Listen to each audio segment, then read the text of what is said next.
Mr. Speaker, I thank you. Mr. Speaker, these are some of the things that make me a proud member of this House when it comes to tackling issues that affects the wananchi.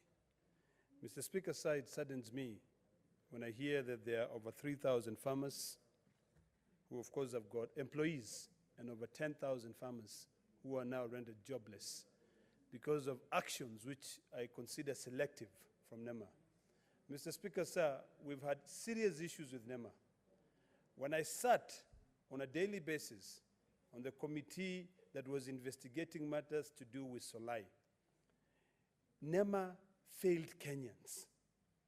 And when I see that NEMA does not give a hoot in hell about young farmers, you know, people who have got small businesses of transport, boda, people who, mamambogas, the ones who sell food to the people, then it worries me. And today has been a very interesting day in this House, Mr. Speaker, sir, because the first petition dealt with lives, people being affected.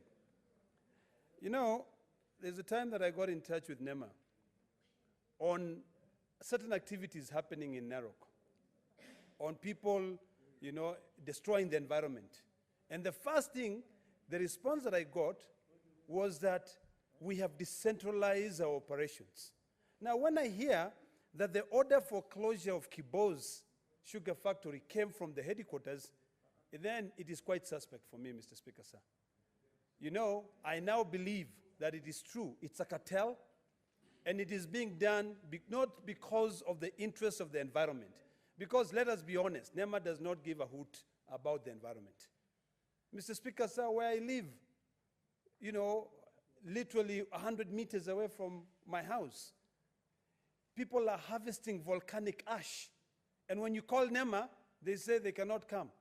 I think, Mr. Speaker, sir, we really have to worry about Kenyans, the poor Kenyans who are on the streets, the poor Kenyans who now cannot be able to supply their cane to a sugar factory, more so because of two things. One, Mr. Speaker, sir, the fact that NEMA has closed down the factory that has been supporting them.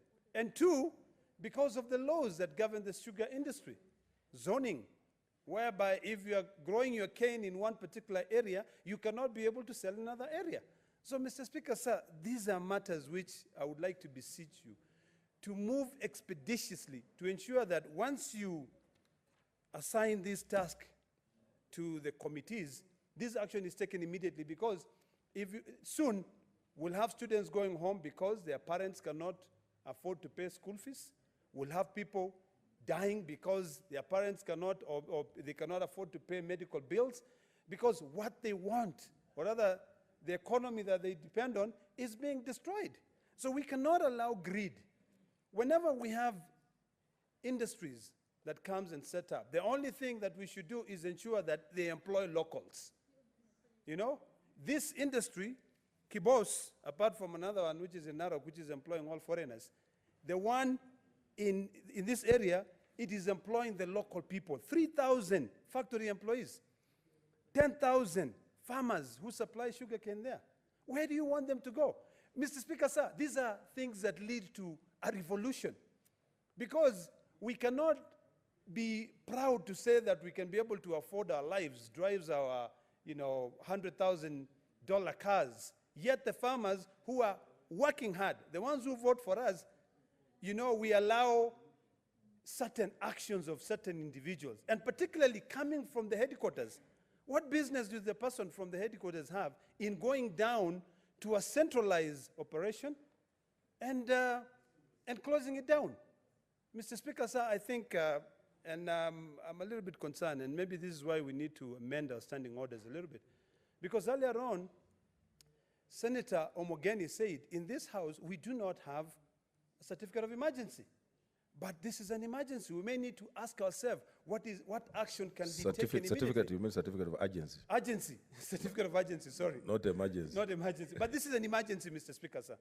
You know, this is an emergency. Because we cannot allow, you know, action of an individual. You know, what were you doing for that pollution to escalate to that level? You know, these are things, Mr. Speaker, sir, that, you know, you go down there, and then you are told, okay, you can now operate, and then give us an envelope. And then after 8 months, it comes back again to the same level. I think we need to set standards. And I also want to appeal to the operators of Kibos. I don't even know them. But I want to appeal to them that let us take care of the environment. If there is anything that you're doing, go through the environmental impact assessment. The law is clear in terms of the procedures that needs to be followed. So NEMA has got to be clear. If you've decentralized your operations, you've got no business issuing orders from the headquarters, such that when the inspector, I think his name is Richard Korir, was asked why, when he was being given the petition by the farmers, he said, I cannot do anything, take this to the headquarters. I'll take it to the headquarters, let them respond. Because the matter has been taken away from him. It's too big. It's all about money. So, Mr. Speaker, sir, I plead with you that you assign this to the committee and ensure that they move expeditiously, maybe even on Tuesday or even tomorrow. They can be able to make sure that they summon the directors of NEMA and also the directors of that company so that we can save these poor Kenyans who depend on that factory for sustenance. I thank you, Mr. Speaker, sir.